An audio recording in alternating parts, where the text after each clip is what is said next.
نحمده ونصلي على رسوله الكريم اما بعد فقد قال الله تبارك وتعالى كما ورد في سورة آل عمران اعوذ باللہ من الشیطان الرجیم بسم اللہ الرحمن الرحیم اذ قال اللہ تعالی یا عیسی ابن مریم وَإِذْ قَالَ اللَّهُ يَا عِيسَىٰ إِنِّي مُتَوَفِّيكَ وَرَافِعُكَ إِلَيَّ وَمُطَهِّرُكَ مِنَ الَّذِينَ كَفَرُوا وَجَاعِلُ الَّذِينَ اتَّبَعُوكَ فَوْقَ الَّذِينَ كَفَرُوا إِلَىٰ يَوْمِ الْقِيَامَةِ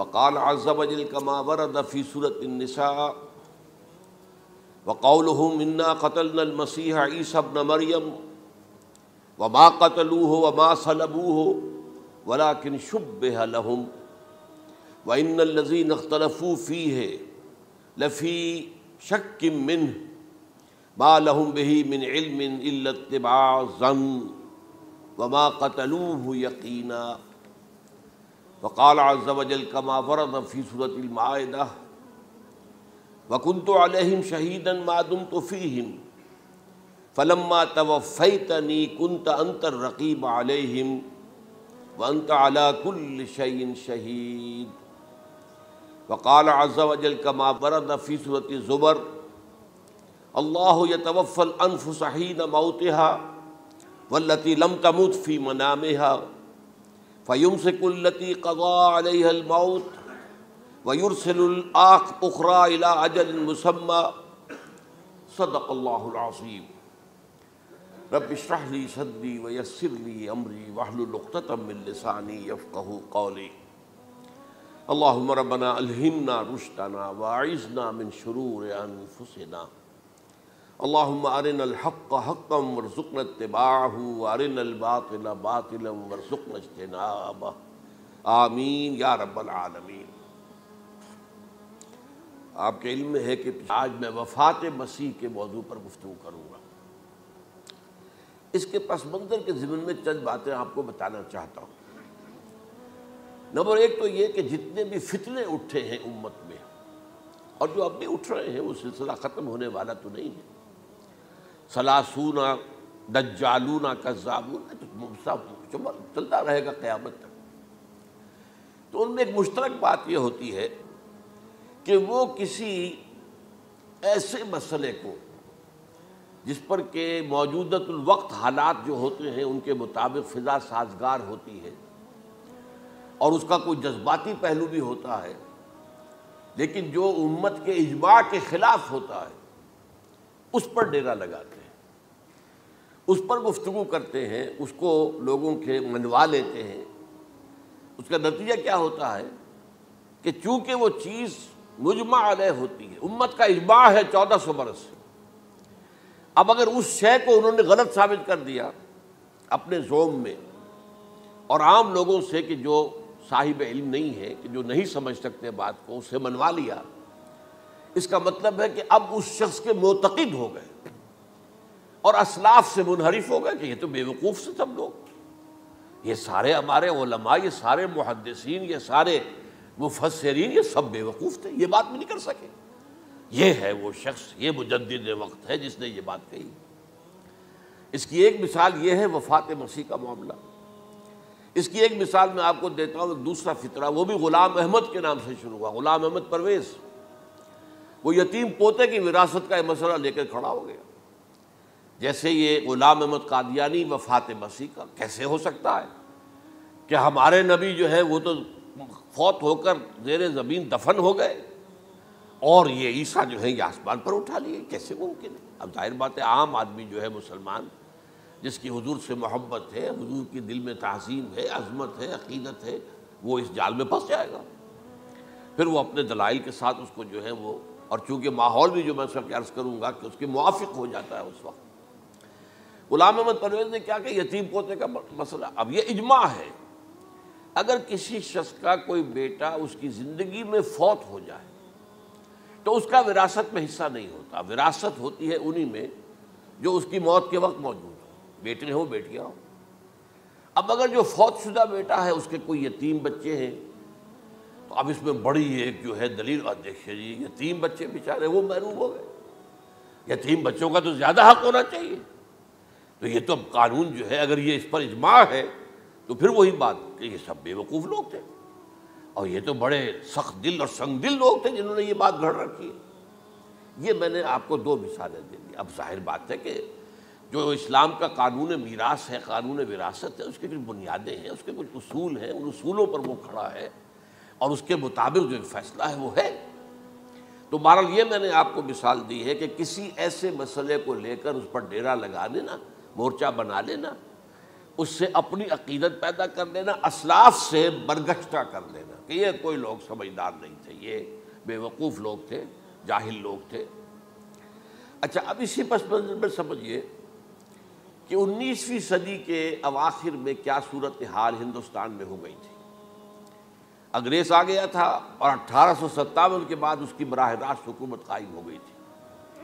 اس سے پہلے 1757 سے 1857 تک جو بھی حکومت تھی، ایک تو پورے ہندوستان پر نہیں تھی، لیکن یہ کہ جو بھی تھی وہ ایسٹ انڈیا کمپنی کی تھی، تاج برطانیہ کی نہیں تھی۔ 1857 کے بعد حکومت قائم ہو گئی۔ اب ظاہر بات ہے کہ جب انگریزوں نے فتح کیا ہمیں تو ہم پر رعب طاری ہوا کہ نہیں۔ پھر جو زندہ قومیں ہوتی ہیں ان میں کچھ اچھے اوصاف ہوتے ہیں، ان کے اندر فرض شناسی ہے، ان میں دیانتداری ہے۔ انگریز ڈپٹی کمشنر تھا، 9 بجے کا وقت ہے تو ٹھیک 9 بجے دفتر میں موجود ہوگا۔ ہمارے لوگ جو آ رہے ہیں لیٹ آرام سے، لیکن یہ ہے کہ ان کی یہ چیزیں جو ہوتی تھی، پھر بات اگر کی ہے تو اس کو پورا کیا ہے، تو اس حوالے سے ان کا رعب ہوتا ہے۔ اسی طور پر اس زمانے میں ایک صورت یہ پیدا ہو گئی کہ نیوٹن کی فزکس آ گئی، اور معلوم ہوا کہ یہ تو گویا کہ آسمان کی وحی سے بھی زیادہ معتبر ہے۔ سائنس سے جو بات ثابت ہو جائے بس وہ حق ہے، اور جو ثابت نہ ہو سکے وہ ایسے ہی ہیں، وہ تو گویا کہ اوہام ہیں، ان کی کوئی حیثیت نہیں۔ اب اس زمن میں کیا ہوا، اس وقت جو ہے سر سید احمد خان ایک شخصیت ابھری۔ انہوں نے جب دیکھا کہ اسلام کی بہت سی چیزیں جو ہیں وہ سائنٹیفک جو انداز فکر ہے اس میں فٹ نہیں بیٹھتی۔ یہ فرشتے کس بلا کا نام ہے، سائنس تو نہیں بتاتی ہمیں، لہذا انہوں نے کہا فرشتہ کوئی نہیں ہے۔ یہ فورسز آف دی نیچر کو فرشتہ کہہ دیا گیا۔ یہ جن کیا بلا ہوتے، کوئی جن ون نہیں ہے، وہ تو سائنس کی اس میں تو نہیں آتے، دکھائی نہیں دیتے، کوئی جن نہیں۔ یہ تو جو مشتعل مزاج کے لوگ ہوتے ہیں انسان، ان کو جن کہہ دیا گیا کہ وہ آگ سے پیدا ہوئے۔ جیسے ہم کہہ دیتے ہیں فلاں شخص غصے میں آگ بگولا ہو گیا، تو آگ تھوڑی ہو جاتا، یہ تو استعارہ ہے۔ اس طرح یہ جو معجزات ہیں یہ کوئی شے نہیں، ان کی بھی فزیکل توجیحات۔ یہ حضرت موسیٰ جب پار ہوئے اپنی قوم کو لے کر سمندر کے، تو یہ کوئی معجزہ نہیں تھا، یہ کوئی حضرت موسیٰ کی ضرب کی وجہ سے پھٹا نہیں تھا سمندر، بلکہ وہ تو مد و جزر کا معاملہ تھا۔ جس وقت سمندر اترا ہوا تھا، جزر میں تھا، تو موسیٰ اپنی قوم کو لے کر گزر گئے۔ جب فرعون آیا اپنے لشکر کے ساتھ تو سمندر مد پر آ گیا، چڑھ آیا، لہذا وہ ہلاک ہو گئے۔ تو معجزات کا انکار، ان تمام کے اندر ایسی فضا پیدا ہو گئی تھی کہ جو عقلی اور سائنٹیفک، عقلی سے آگے بڑھ کر، ایک تو عقلی ہوتا منطقی، ایک ہے عقلی سائنٹیفک، کہ اس کے حوالے سے جو چیز اسلام کی فٹ نہیں بیٹھی، جیسے کہ آپ کہتے ہیں round peg in a square hole اور square peg in a round hole. اب اسکوئر پیگ ہے، راؤنڈ ہول ہے، تو آپ کو اس کے کونے تراشنے پڑیں گے تب وہ اس ہول میں جائے گا، لہذا انہوں نے وہ کونے تراشے، اسی کے طرز پر پھر چلے ہیں۔ جو آپ کو معلوم ہے علامہ مشرقی، انہوں نے بھی جب شروع کیا اپنا دھندا تو ان کے پہلے کتابچے کیا تھے، مولوی کا غلط مذہب نمبر 1، مولوی کا غلط مذہب نمبر 2، مولوی کا غلط مذہب نمبر 3، چھوٹے چھوٹے کتابچے شائع کر رہے ہیں، مولویوں سے علماء سے برگشتہ کر دیا۔ اب معلوم ہوا کہ یہ شخص ہے مجدد وقت، یہ مولویوں کے پاس تو کچھ نہیں ہے۔ اسی کا معاملہ پھر انکار حدیث کی شکل میں آیا، جن میں کہ ایک بڑی شخصیت جو ہے وہ غلام احمد کی، غلام احمد پرویز، کیونکہ اللہ تعالیٰ نے اسے صلاحیت دی تھی، اچھا انشاء پرداز تھا، لکھنا اچھا آتا تھا، بولتا بھی اچھا تھا، تو ظاہر بات ہے فتنہ وہی شخص پیدا کر سکتا ہے جو باصلاحیت ہو۔ جس میں کوئی صلاحیت نہیں وہ کیا فتنہ پیدا کرے گا، وہ نہ دنیا میں کوئی ترقی کرے گا، نہ دین میں کرے گا، نہ فتنہ انگیزی کر سکے گا۔ وہ تو جیسا بھی ہے معاملہ، عام معمول جو ہے لوگوں کا، جیسی بھیڑ چال چل رہی ویسے چل جائے گا۔ تو اس فضا میں اصل میں غلام احمد پرویز نے جو ڈیرا لگایا وہ وفات مسیح پر تھا۔ یہ سب غلط ہے۔ یہ کہ مسیح زندہ آسمان پر اٹھا لیے گئے، کیسے ممکن ہے؟ ممکن ہے یہ کوئی الہونی بات ہے؟ سائنس اس کو مان سکتی ہے؟ وہ تو اصل میں ٹھیک ہے، ان کا کہنا کیا ہے کہ مسیح کو سولی تو چڑھایا گیا تھا لیکن وہ اس پر مرا نہیں، فوت نہیں ہوا، موت واقع نہیں ہوئی۔ پھر جب اس کو اتار لیا گیا تو وہ زخمی تھا، مجروح تھا، لیکن تھا زندہ۔ پھر اس کو غار میں رکھ دیا گیا۔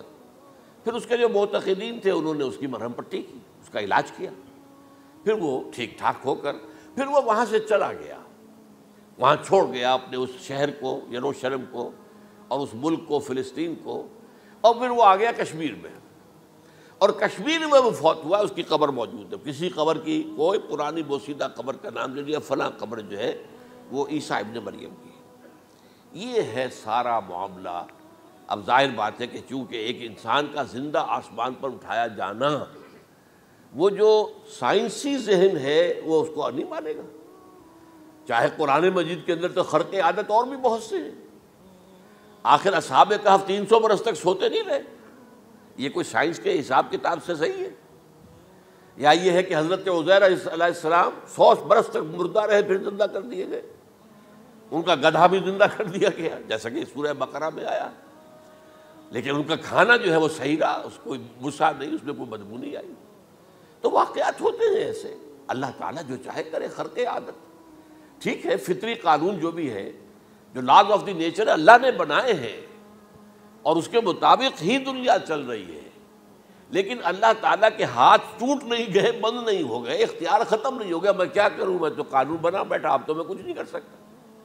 میں تو قانون بنا چکا ہوں کہ آگ جلاتی ہے، اب اگر ابراہیم کو آگ میں ڈال دیا تو میں تو نہیں بچا سکتا، اس لیے کہ قانون ہے، وہ میرا بنایا ہوا قانون۔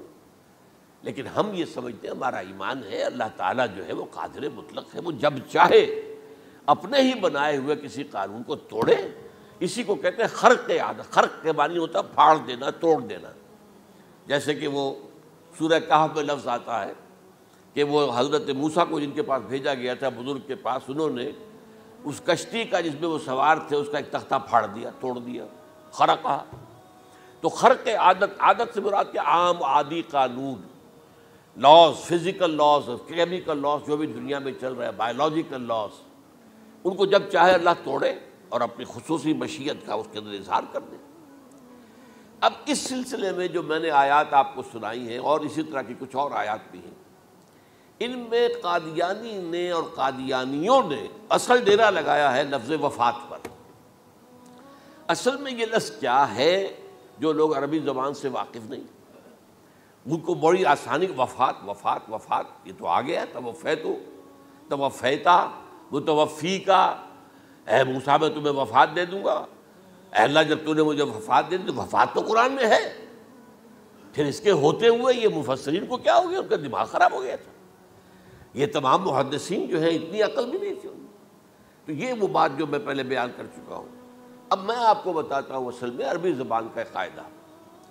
عربی زبان کے اندر ایک سے حرفی روٹ ہوتا ہے، اس سے الفاظ بنتے چلے جاتے۔ مختلف خانوں میں پانی ہے، پانی کو آپ نے گلاس میں ڈال دیا، کوئی اور شیپ ہو گئی، کپ میں ڈالا کوئی اور شیپ ہو گئی، اور تشت میں ڈالا کوئی اور شیپ ہو گئی، شیپ تو بدل جائے گی، ہے تو وہی کا وہی پانی۔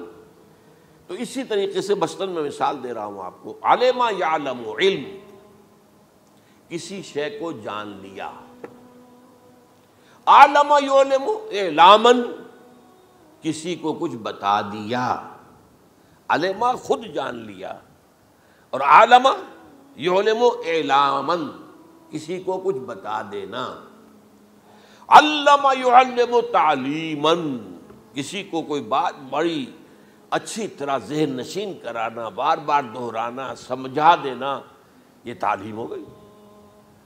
تعلم یتعلم تعلمن، خود علم حاصل کرنا۔ اب علم یعلم سے عالم بنا، اور علم یعلم سے معلم بنا، اور تعلم یتعلم سے خود علم حاصل کرنا، اس سے متعلم بنا، متعلم جو کہ علم حاصل کر رہا ہے۔ اسی طرح استعلام، علم حاصل کرنا، کسی چیز کے بارے میں جسے ہندی میں کہتے جانکاری حاصل کر لینا، اویئرنیس حاصل کر لینا۔ اب وہی لفظ ہے علم، اب کہیں آپ اس کے مادے کو دکھا کر اور اس کے معنی میں الٹ پھیر کریں گے تو جو شخص عربی زبان سے واقف نہیں وہ تو نہیں جانے گا اس کو۔ اسی طرح کی مثال ہے وفا، وفا یفی، وقا یقی، وفا یفی، اوفا یوفی ایفاءً، وفا یوفی توفیتاً، توفا یتوفا تعفن، اور استیفاء۔ یہ اسی طریقے سے میں نے مثال آپ کو دے دی۔ وفا یفی کے مادے سے اس مصدر سے کوئی لفظ قرآن میں نہیں آیا، لیکن اردو میں آپ کو معلوم ہے نا، بڑا پیارا مصرع ہے، وہ وعدہ ہی کیا جو وفا ہو گیا۔ بھئی وعدہ وفا کرو، وعدہ پورا کرو، اس کے معنی ہے پورا کر دینا، کسی کو کوئی چیز پوری دے دینا۔ اور اس کے بعد اوفا یوفی، اس کے معنی بھی وہی ہے، بھرپور۔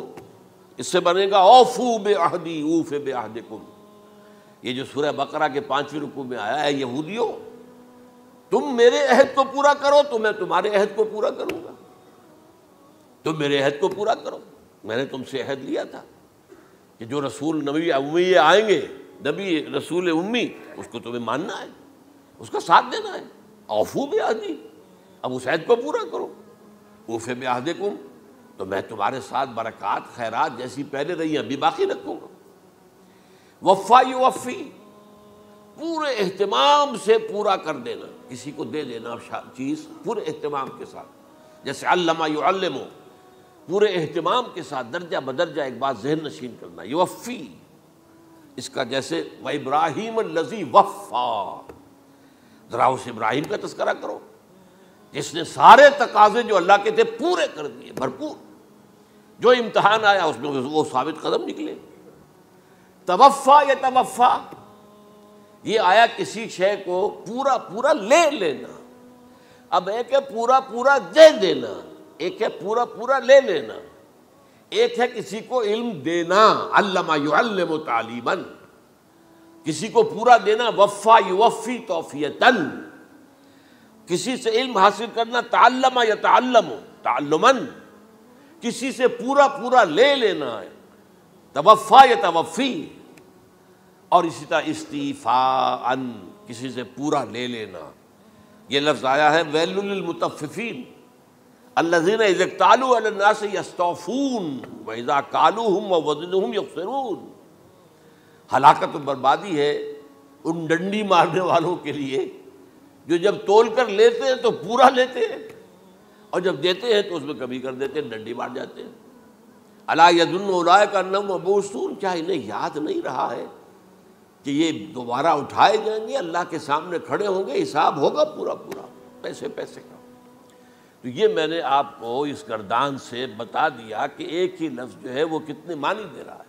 مادہ ایک ہے، وفا یوفی پورا کر دینا، اوفا یوفی پورا کر دینا، لیکن توفا یتوفی پورا لے لینا، استیفاء پورا لینا، اذا اکتالوا علی الناس یستوفون واذا کالوہم ووزنوہم یخسرون۔ اب دیکھیے اس میں قرآن مجید جو ہے اس کے ضمن میں سب سے جو فیصلہ کن آیت ہے وہ سورہ زمر کی ہے، اور یہ جو میں نے پچھلی مرتبہ بھی آپ سے کہا تھا، لا یاتیہ الباطل من بین یدیہ ولا من خلفہ، قرآن پر باطل حملہ آور ہو ہی نہیں سکتا، نہ سامنے سے نہ پیچھے سے۔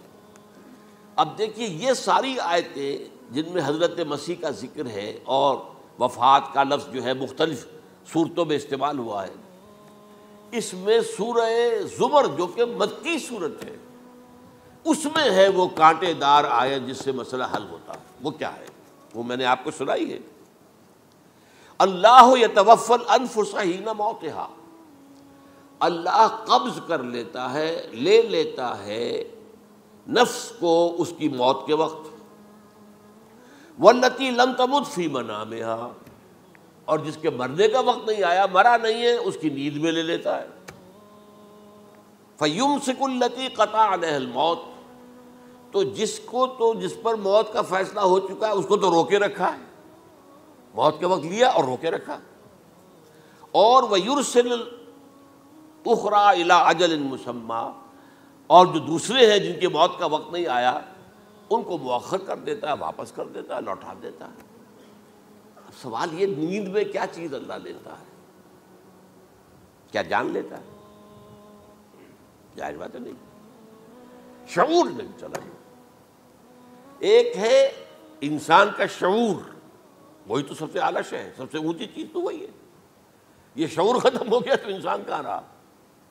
اس کے نیچے جو کچھ ہے وہ تحت شعور ہے، سب کانشیس مائنڈ۔ تو خواب واب جو ہوتے ہیں وہ سب کانشیس مائنڈ کے ہوتے ہیں، وہ کانشیس مائنڈ کے تو نہیں ہوتے۔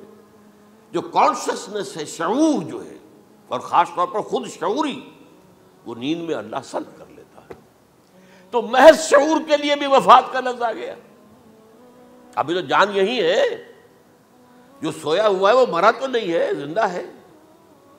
البتہ جب جس کو ہم موت کہتے ہیں وقت آیا تو شعور بھی لے لیا، جان بھی لے لی، دو چیزیں لے لی۔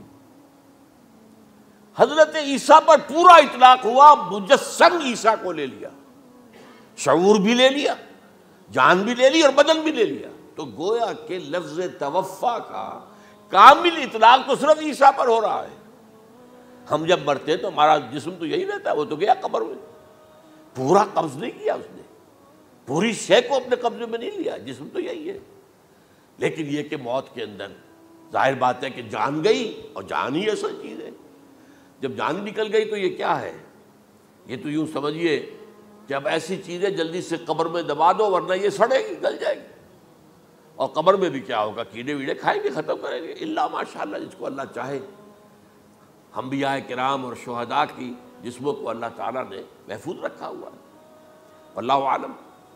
تو اس اعتبار سے تو اب توفا، اللہ یتوفی الانفس حین موتها۔ اب لفظ کا لفظ دیکھیے، یہ قرآن مجید میں نمبر کتنے معنی میں آیا؟ ایک تو پورا وجود کسی کا یہ نفس ہے، میرا نفس، نفسی نفسی نفسی۔ کیا ہوگا جب قیامت کے دن ہم بول رہے ہوں گے؟ اور جو اللہ کے لیے بھی لفظ آ گیا نفس، نفس کے معنی ہم جب بولتے ہیں عام طور پہ تو وہ تو برے سنس میں بولتے ہیں، بھائی یہ نفسانی تقاضے ہیں، ان کو ذرا دبا کے رکھو۔ لیکن یہ نفس، یحذرکم اللہ نفسہ، اللہ تمہیں ڈراتا ہے اپنے آپ سے، یعنی اللہ اپنی ذات سے ڈراتا ہے کہ وہ جہاں رؤوف اور رحیم ہے وہاں پر وہ عذاب دینے والا بھی ہے، انتقام بھی لیتا ہے، شدید العقاب بھی ہے۔ تو یہ بھی ہو گیا نفس۔ پھر نفس جو ہے ہم اس کو بھی کہہ دیتے ہیں، جو کہ نفس کی ایک کیفیت ہے خاص، نفس لوامہ، نفس امارہ، نفس مطمئنہ، یا ایتھا النفس المطمئنہ ارجعی الی ربک راضیۃ مرضیہ۔ تو یہاں پر کیا ہے؟ نفس سے مراد پہلا جو ٹکڑا ہے، اللہ یتوفی الانفس حین موتہا، شعور جو ہے اس پر لفظ نفس کا اطلاق ہوا۔ اور جب موت ہوتی ہے تو شعور کے ساتھ جان بھی اس کے اندر شامل، وہ نفس کا اطلاق ہو گیا اس پر بھی۔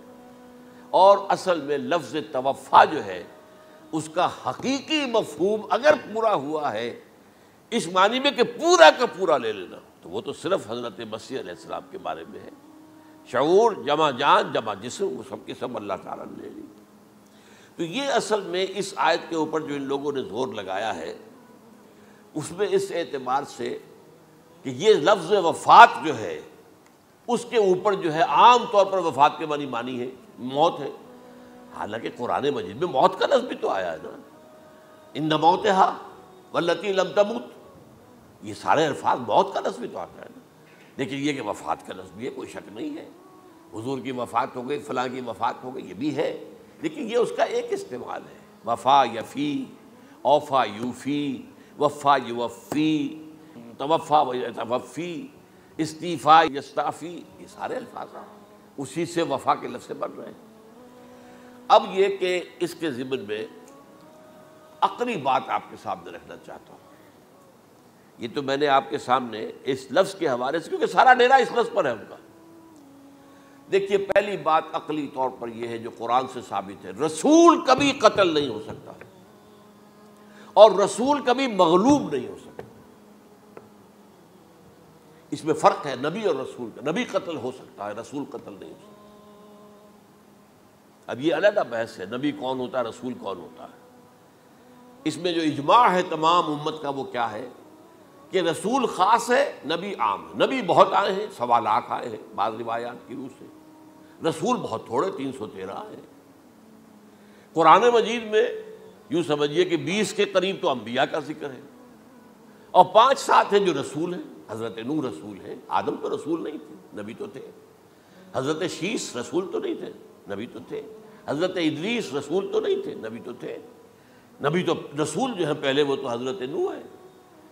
تو اس طریقے حضرت جو ہود ہیں، پھر حضرت صالح ہیں۔ اس حوالے سے نبی اور رسول کے فرق کو سمجھیے تو قرآن کہتا ہے کتب اللہ لاغلبن انا ورسلی، اللہ نے طے کر دیا ہے، لکھ دیا ہے، میں اور میرے رسول غالب آ کر رہیں گے۔ رسول مغلوب نہیں ہو سکتے۔ نمبر 2، وَلَقَدْ سَبَقَتْ كَلِمَتُنَا لِعِبَادِنَا الْمُرْسَلِينَ أَنَّهُمْ هُمُ الْمَنْصُورُونَ وَأَنَّ جُنْدَنَا لَهُمُ الْغَالِبُونَ۔ یہ بات ہمارے طرف سے طے کی جا چکی ہے، پہلے سے طے ہو چکی ہے، پہلے سے معین قانون ہے اپنے ان رسولوں کے بارے میں جنہیں ہم نے بھیجا ہو، رسولوں کے، نبیوں کے بارے میں نہیں، کہ وہی منصور ہوں گے، ان کی مدد کی جائے گی لا محالہ، اور ہمارا جو لشکر ہوگا یعنی رسول کے ساتھ جو لوگ ہوں گے وہ اللہ کا لشکر ہے، وہ حزب اللہ ہے۔ وَأَنَّ جُنْدَنَا لَهُمُ الْغَالِبُونَ، لازماً وہ غالب ہو کر رہیں گے۔ یہ 2 چیزیں جو ہے قرآن مجید کے اندر، یہ 2 آیات نص سے قطعی ہیں کہ رسول کبھی مغلوب نہیں ہو سکتا، رسول کبھی قتل نہیں ہو سکتا۔ اب عجیب بات دیکھیے سورہ آل عمران میں، کیونکہ حضرت عیسیٰ کے ساتھ حضرت یحییٰ بھی موجود ہیں۔ حضرت یحییٰ حضرت مریم کے خالہ زاد بھائی تھے، حضرت زکریا کے بیٹے تھے۔ سورہ آل عمران اور سورہ مریم دونوں میں آپ دیکھتے ہیں کہ پہلے یحییٰ کا ذکر ہوتا ہے، پھر عیسیٰ کا ذکر ہوتا ہے۔ یہ ہم عصر بھی تھے، لیکن یہ کہ سینئر تھے حضرت یحییٰ۔ لیکن حضرت یحییٰ کی مدح قرآن کرتے کرتے آخری بات کیا کہتا ہے؟ نبیم من الصالحین، لفظ رسول نہیں آیا ان کے لیے۔ اور وہیں سائملٹینیس کنٹراسٹ ہے سورہ آل عمران میں حضرت عیسیٰ کے لیے، وہ سارے ان کی مدح رسولاً الی بنی اسرائیل، وہ رسول تھے اور وہ نبی تھے۔ نبی قتل ہو گئے، ایک آبرو باختہ لڑکی کی فرمائش پر قتل کر دیا۔ ایک ڈانسر، اس پر بادشاہ اس وقت جو تھا، وہ بادشاہ کیا تھا؟ وہ ایسے بادشاہ ہوتے تھے اس زمانے میں جیسے ہمارے ہاں بھاولپور کے جو ہے نواب ہے، بادشاہ تو انگریز تھا، حکومت تو اس کی تھی، لیکن ایک اٹانومی سی دے رکھی تھی۔ راجے جو ہیں، راجہ صاحب ہیں، مہاراجہ ہیں، یہ راجے مہاراجے اور نواب جو ہوتے تھے یہ ایک اٹانومی تھی۔ باقی یہ کہ اصل میں تو بادشاہ جو ہے تو انگریز کی تھی۔ تو اسی طرح کی ایک اٹانومی جو ہے حکومت وہاں اس وقت تھی اصل میں رومیوں کی، اس کا گورنر وہاں موجود تھا پائلیٹس پونٹس، لیکن یہ کہ انہوں نے یہودیوں کو ایک مذہبی اٹانومی دے رکھی تھی۔ چنانچہ ہیڈرن ان کا ادارہ تھا، دارالقضاء، جہاں چوٹی کے ان کے فقہاء اور لیڈر جو تھے، ربائی، وہ بیٹھتے تھے اور فیصلے کرتے تھے۔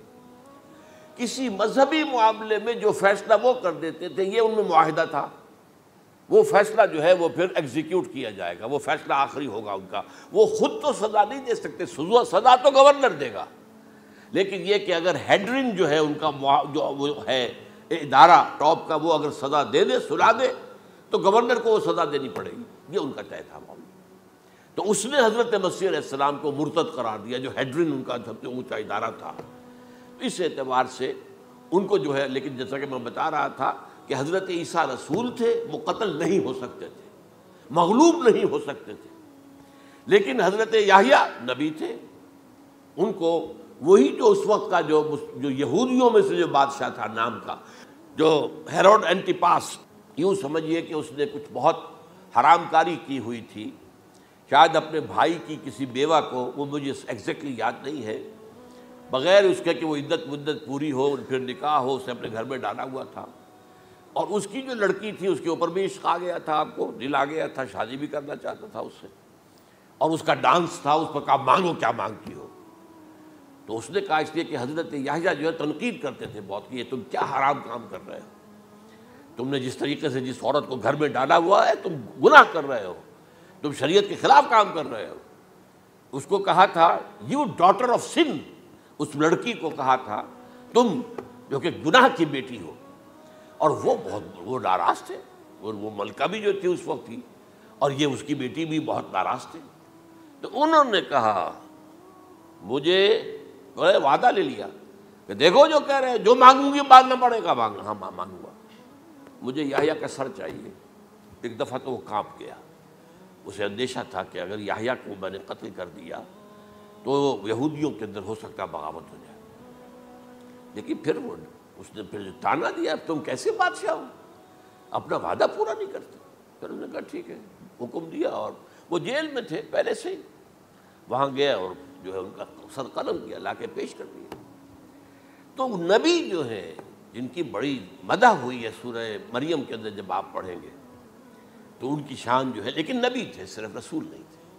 اور حضرت عیسیٰ رسول تھے, رسول قتل نہیں ہو سکتا, نبی قتل ہو سکتا. تو یہ قاعدہ جو ہے وہ بھی قرآن نے اس سائملٹینیس کنٹراسٹ کے حوالے سے سورہ آل عمران میں حضرت یحییٰ اور حضرت عیسیٰ کا تقابل کر کے بتا دیا.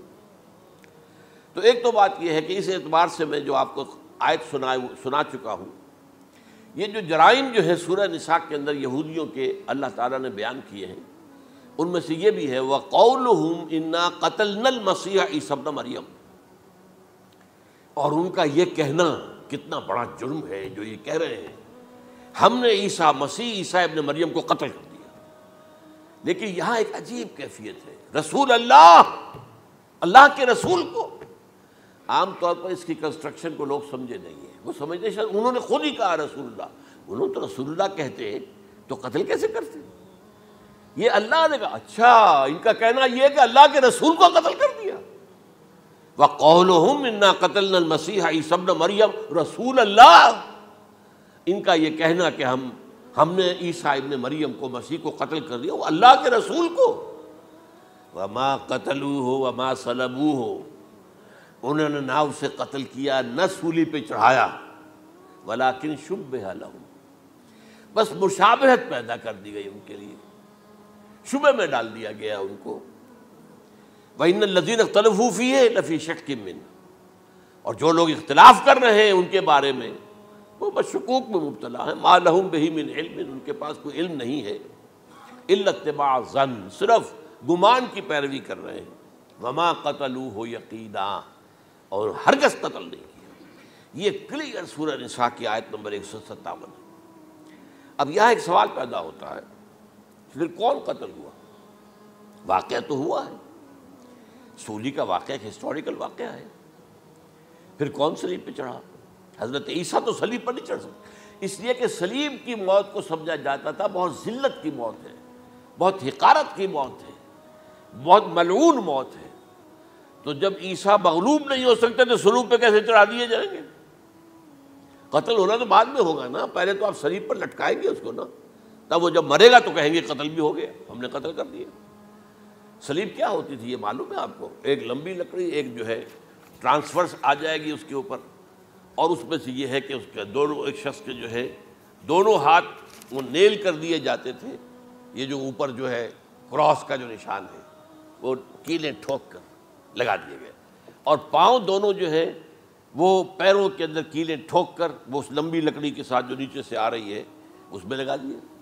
اب وہ بلیڈنگ ہو رہی ہے, اس کا جو حال ہے پتلا ہو رہا ہے, اس کا رفتہ رفتہ سسک کر مرتا ہے نا, اسی لیے اسے کہتے ہیں بڑی ملعون موت ہے. ایک ہے آپ نے پھانسی دی کسی کو, ایک جھولا جھولتا ہے اور گیا, ختم ہو گیا. آج کل تو کیا ہوتا ہے, کرسی پہ بٹھایا, ذرا کرنٹ چھوڑا اور گئے صاحب, کو ٹیکا لگایا پتہ ہی نہیں چلا, اور پیٹ ٹیکے کے ساتھ آدمی مر گیا. تو یہ بھی ہوتا ہے, لیکن یہ کہ بدترین موت جو ہے صلیب کی موت ہے. تو یہ واقعہ تو ہوا ہے صلیب کا, لیکن یہ کہ کون مرا. اب دیکھیے عیسائیوں کا کہنا کیا ہے, عیسیٰ صلیب پر چڑھے, وہاں فوت ہو گئے, مر گئے, پھر انہیں نکالا گیا, ایک قبر میں رکھ دیا گیا. لیکن قبر وہ جو تھی اس طرح نہیں تھی زمین میں کھودی ہوئی, بلکہ ایک پہاڑ کے اندر ایک چھوٹا سا کھو تھا, غار سی, وہاں رکھ دیا گیا.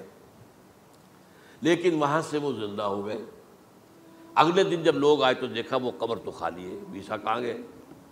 وہ زندہ ہو کر آسمان پر اٹھا دیے گئے, اور آسمان پر جانے سے پہلے وہ اپنے حواریین سے ملے بھی تھے, کہا میں زندہ ہوں. یہ ہے ان کا عقیدہ. اور اس کے بعد یہ بھی عقیدہ ہے کہ دوبارہ آئیں گے، قیامت کے قریب آئیں گے، یہ بھی عقیدہ ہے۔ ہمارا عقیدہ کیا ہے؟ نہ سولی پر چڑھے نہ قتل ہوئے، بلکہ اللہ نے انہیں اٹھا لیا، بل رفعہ اللہ الیہ، اللہ تعالیٰ نے انہیں اٹھا لیا۔ جیسے کہ آتا قرآن میں، یا عیسیٰ انی متوفیک ورافعک الیہ، اے عیسیٰ میں تمہیں قبض کر لوں گا، قبضے میں اپنے لے لوں گا اور اپنی طرف اٹھا لوں گا، رافعک الیہ، یہ قرآن مجید کا قول ہے۔ البتہ یہ ہمارا بھی عقیدہ ہے کہ وہ دوبارہ آئیں گے، وَإِنَّهُ لَعِلْمٌ لِلسَّاعَةِ، وہ قیامت کی ایک عظیم ترین نشانی ہوں گے کہ جب وہ آئیں گے، اور اس کے بعد جو ہے یا جو اینٹی کرائسٹ ہوگا کہ جو کہ جھوٹا عیسیٰ ہوگا، جھوٹا دعویٰ کرے گا، جسے کہ مسیح الدجال کہا گیا، اس کے ساتھ مقابلہ ہوگا، اسے قتل کریں گے، اور تمام یہودی اس کے بعد قتل ہو جائیں گے، جو بھی اس وقت تک کفر پر قائم رہیں گے۔ اگر ان میں سے کوئی اس وقت حضرت عیسیٰ پر ایمان لے آئے تو وہ شاید بن جائے۔ بہرحال یہ ہے یہود، ان کا جو ہے قادیانیوں کا وہ عقیدہ کیا ہے؟ سولی پر تو چڑھا، گویا کہ ذلت والی بات تو ہو گئی، مغلوب تو ہو گیا، قرآن کی نفی اس پہلے کیوں، وما صلبوہ وما قتلوہ، تو گویا کہ سولی پر چڑھ گیا تو وہ بدترین جو ہے تکلیف، مصیبت، مشقت، وہ ساری تو آ گئی، مغلوبیت تو آ گئی، لیکن یہ کہ اس کے بعد کہتے ہیں مرا نہیں، وہ ابھی وہ سسک ہی رہا تھا کہ اتار دیا گیا۔ اس کے بعد اس کے جو شاگرد تھے، حواری تھے، انہوں نے مرہم پٹیاں کی، پھر وہ ٹھیک ہو کر چلا گیا کہیں اور، ہجرت کر گیا اپنی قوم سے جو ان کے خیال میں کشمیر ہے، اور یہاں آ کر وہ طبی موت مر گیا۔ بات اللہ اللہ ختم ہوا بات۔ ہم کیا کہیں؟ ہم تو صرف یہ کہتے رہے ہیں، 1300 برس تک ہم نے یہ کہا ہے کہ ہمارا ایمان ہے قرآن پر کہ ان پر نہ صلیب دیے گئے نہ قتل ہوئے، انہیں اٹھا لیا گیا۔ کب اٹھایا یہ ہمیں معلوم نہیں تھا، کس مرحلے پر اٹھایا یہ ہمیں معلوم نہیں تھا، پھر سولی پر کون چڑھا یہ ہمیں معلوم نہیں تھا، لہذا کسی تفسیر میں آپ کو نہیں ملے گا، کہیں نہیں، نہ قرآن میں ہے، نہ حدیث میں ہے، نہ کسی تفسیر میں۔ یہ تو پچھلی صدی کے دوران جو پوپ کی لائبریری ویٹیکان میں، اس سے ایک نسخہ برآمد ہوا، انجیل برنباس۔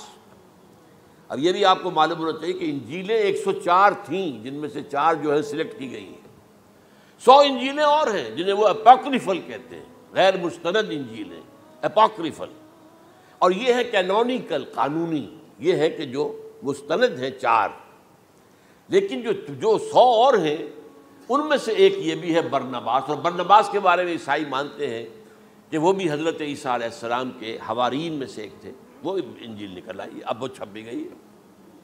کراچی میں ایک ادارہ ہے خاص طور پر، باوانی جو سیٹھ ہیں ان کا بنایا ہوا ادارہ ہے، تو وہی چھاپتے بھی ہیں، ایک زمانے میں تو کافی تقسیم بھی کر رہے تھے، اب مجھے معلوم نہیں۔ اس نے سارا قصہ بیان کیا۔ قصہ کیا ہے؟ بہت دلچسپ قصہ ہے، پوری تفصیل سے۔ ایک شخص جو کہ حضرت مسیح کے حواریین میں شامل ہو گیا، وہ تھا جیوڈاس اسکیریوٹ۔ یہ شخص اصل میں تھا ایک زیر زمین تنظیم وہاں چل رہی تھی، زیلوٹس، انڈر گراؤنڈ موومنٹ، تاکہ ہم رومنوں کی حکومت یہاں سے ختم کریں اور اپنی پوری حکومت اور آزادی حاصل کریں۔ ان میں سے یہ بھی تھا، ان کا سرغنہ تھا برابس، برابا ڈاکو اسے کہا جاتا ہے، برابس۔ ظاہر بات ہے کہ قانون شکن تھا تو ڈاکو ہی تھا۔ اچھا، ان میں سے یہ شخص جو ہے، اس نے جیوڈاس نے حضرت عیسیٰ کے معجزے دیکھے بہت، اور اتنا یقین ہو گیا اسے کہ یہ شخص جو ہے عیسیٰ، یہ ایک مرتبہ اگر رومیوں پر لعنت بھیج دے، کرس کر دے، تو رومی ختم ہو جائے۔ لیکن ان سے کئی دفعہ جو ہے پھیر ڈال کر، ہیر پھیر کے ساتھ کوشش کی گئی کہ رومیوں کے خلاف وہ کوئی جو ہے وہ لعنت ملامت کر دے، وہ نہیں کرتے تھے۔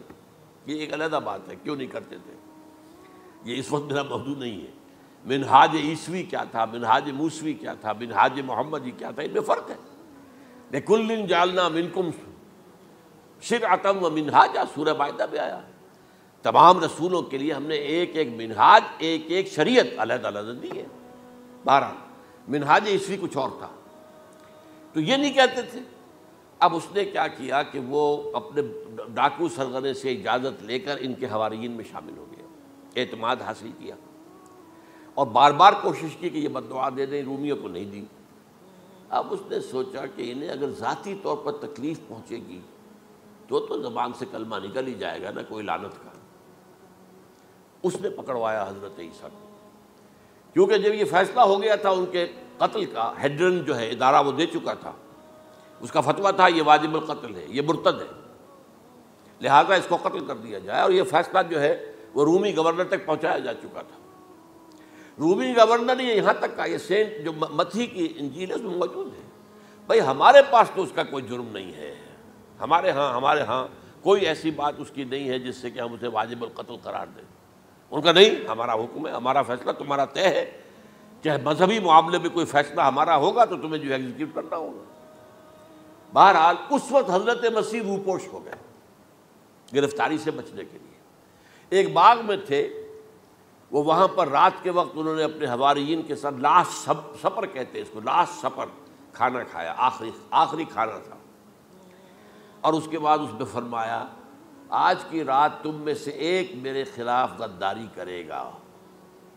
یہ کہہ کر حضرت مسیح تو ایک کوٹھڑی میں چلے گئے جو ہوتی ہے باغ کے اندر، کوئی کھرپے ورپے جو ہے، کوئی وہاں پہ کسیاں رکھی ہوئی، تو اس میں خود جا کر عبادت میں مصروف ہو گئے.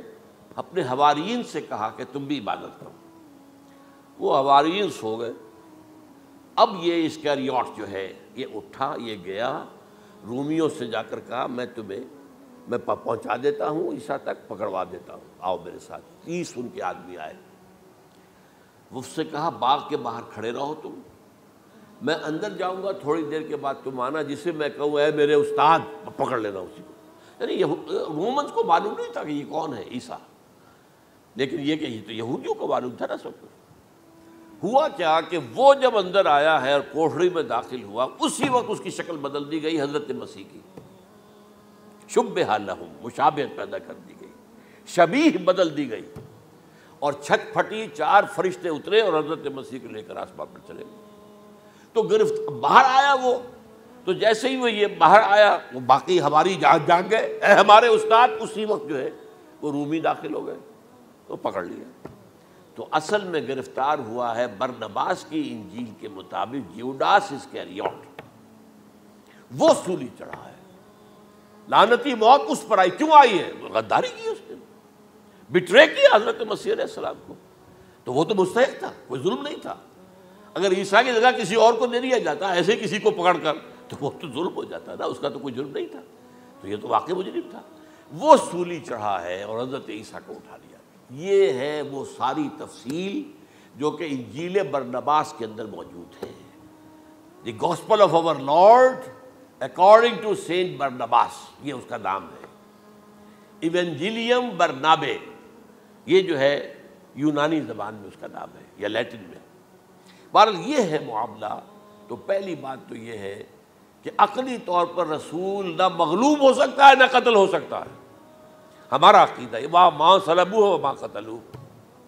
لیکن یہ کہ اگر یہودی، اگر جو قادیانی مانتے ہیں سولی چڑھ گئے تو صلیب تو ہو گئی، قرآن کی نفی تو ہو گئی، ہاں مرا نہیں، یہ دوسری بات ہے.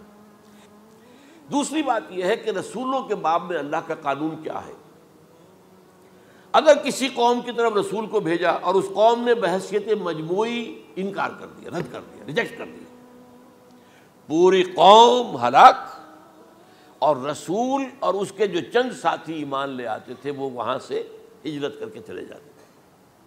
لیکن ہجرت کر کے جاتے تھے تو اس کے بعد کسی اور مقام پر کریں گے اہل نظر تازہ بستیاں آباد، پھر وہاں پر ایک قوم انہوں نے جو ہے اپنا مرکز بنایا، ایک نئی امت کھڑی ہو گئی. اس کی سب سے بڑی مثال کیا ہے؟ قوم عاد ختم ہوئی حضرت ہود علیہ السلام کو ریجیکٹ کرنے کے باعث، ہلاک کر دی گئی. حضرت ہود علیہ السلام اپنے ساتھیوں کو لے کر، یہ قوم عاد تھی عرب کا جزیرہ نما عرب کے جنوبی علاقے کے اندر، جو اب صحرا ہے، بہت بدترین صحرا ہے، الربع الخالی جسے کہتے ہیں، خالی ہے، وہاں کوئی زندگی کے آثار ہے ہی نہیں، نہ کوئی پتیاں ہیں، نہ کوئی گھاس ہے، نہ کوئی انسان ہے، نہ کوئی حیوان، کچھ نہیں. الربع الخالی، بدترین صحرا ہے. وہ صحرا ایسا ہے کہ اس کے اندر کوئی چیز ٹکتی نہیں ہے، جو چیز اوپر ہوگی وہ دھستی چلی جائے گی، اندر چلی جائے گی. ورنہ عام صحرا کے اندر ریت کے اوپر اونٹ بھی چلتا ہے، انسان بھی چلتے ہیں، لیکن اس میں نہیں. تو یہاں پر قوم عاد جو ہے آباد تھی، اور اب جو ہے وہ سیٹلائٹ سے دیکھ لیا گیا ہے کہ قوم عاد کا جو بڑا بادشاہ تھا شداد، اس نے جو جنت بنائی تھی وہ موجود ہے، زیر زمین اسی صحرا کے نیچے دفن شدہ موجود ہے، جس کو کہا گیا ہے الم تر کیف فعل ربک بعاد ارم ذات العماد التی لم یخلق مثلها فی البلاد، ایسے ایسے ستونوں والا جیسے پہلے دنیا میں بنے ہی نہیں تھے۔ وہ قوم عاد تھی، بڑی زبردست قوم تھی، قوم جبارین، لیکن یہ کہ اس کے بعد ہلاک ہو گئی۔ اب حضرت ہود اپنے مسلمان ساتھیوں کو لے کر نکل گئے، جزیرہ نماء عرب کے مغربی کونے میں جا کر، شمال مغربی کونے میں آباد ہو گئے۔ وہاں ایک نئی قوم پیدا ہوئی، سمود۔ اب یہ اسلامی بستی بن گئی، لیکن اس کے اندر بھی پھر بعد میں زوال آیا، پھر وہاں نبی بھی آئے، لیکن اس کے بعد یہ کہ آخری رسول بھیجے گئے حضرت صالح، اور وہ بھی ہلاک ہوئے کیونکہ حضرت صالح کو انہوں نے رد کر دیا۔ تو یہ میں نے مثال دی ہے آپ کو کہ رسول جو ہے وہ وہاں سے اگر ہجرت کرتا ہے تو ہجرت کر کے وہ یہ نہیں جان بچا کے جا کے گمنامی میں کہیں مر گیا، وہ تو جا کر اپنے ساتھیوں کو لے کر جائے گا، اور جا کر جو ہے وہاں پر جو ہے ایک نئی جگہ پر آباد ہوگا، ایک نئی تہذیب ابھرے گی۔ تو یہ تو نہیں ہوا، یہ گمنام ہو کر آ کر کشمیر میں مر گیا تو اس کی کیا حیثیت ہوئی؟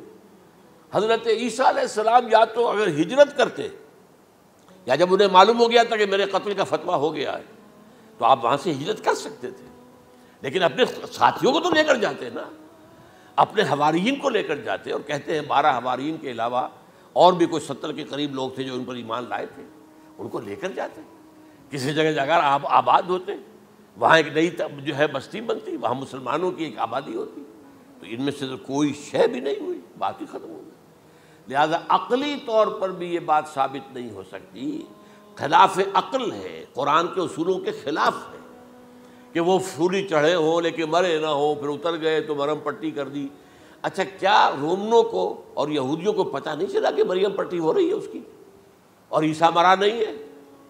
اگر ان کے پتہ چل جاتا تو کیا وہ چھوڑ دیتے؟ اب مرہم پٹی کے بغیر تو 12 جو شخص سولی پر لٹکا رہا ہے وہ تو تقریباً مردہ ہی ہوتا ہے نا۔ وہ کہ چلیے ہو سکتا ہے کہ کوئی ایسا امکان ہو کہ اس کی نبض ابھی چل رہی ہو اور وہ اتار لیا جائے اور مرہم پٹی کر لی جائے تو بچ جائے، لیکن یہ کہ پھر اس کے بعد وہ اگر وہاں سے ہجرت کرتے تو وہاں سے وہ اپنے حواریین کو لے کر جاتے اور کسی نئی جگہ پر جا کر آباد ہوتے۔ ان دونوں اعتبارات سے یہ بات ناقابل قبول ہے، ناقابل یقین ہے۔ لیکن اسی مسئلے کو لے کر انہوں نے، جو جیسا کہ میں نے بتایا تھا، وفات ہو گئی، کیسے ہو سکتا ہے ہمارے نبی جو سید المرسلین ہے وہ تو زیر زمین دفن ہو گئے اور یہ جو آسمان پر اٹھا لیے گئے، یہ کیسے ہو سکتا؟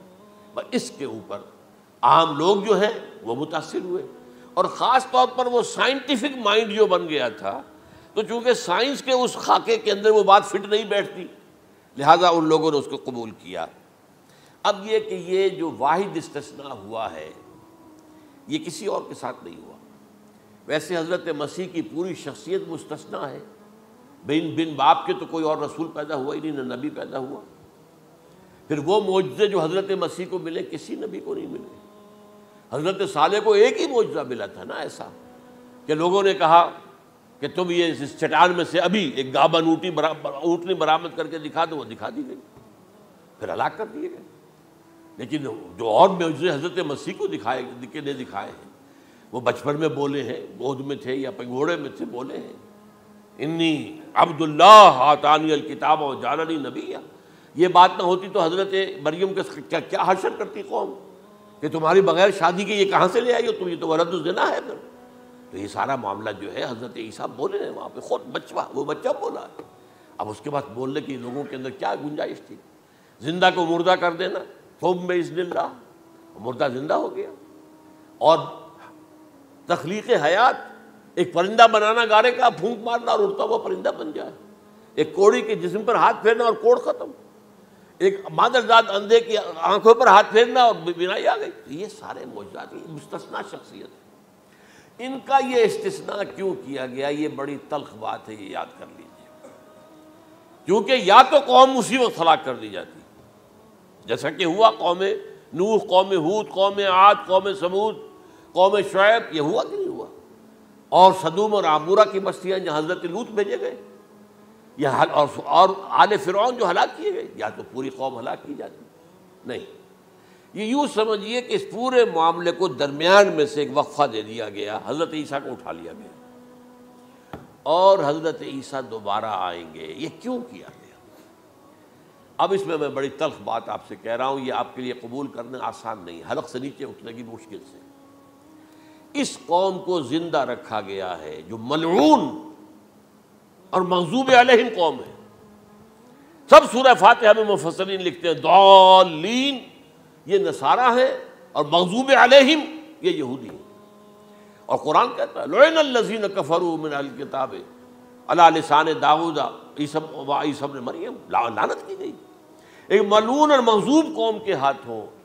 آخری امت محمد اور اس کا بھی بہترین حصہ، اس پر عذاب ان کے ہاتھوں آئے گا، عربوں پر عذاب یہودیوں کے ہاتھوں، اس لیے ان کو بچایا گیا۔ یہ میں نے کئی دفعہ واقعہ سنایا، مولانا اصلاحی صاحب بتایا کرتے تھے، کیونکہ وہ راجپوت تھے، یو پی کے راجپوت مشرقی حصے کے، کہ ہمارے ہاں کوئی نوجوان اگر کوئی بڑی گری ہوئی حرکت کرتا تھا تو اس کے سر پر چمار کے ذریعے، چمار کے ہاتھوں جوتا لگوایا جاتا تھا۔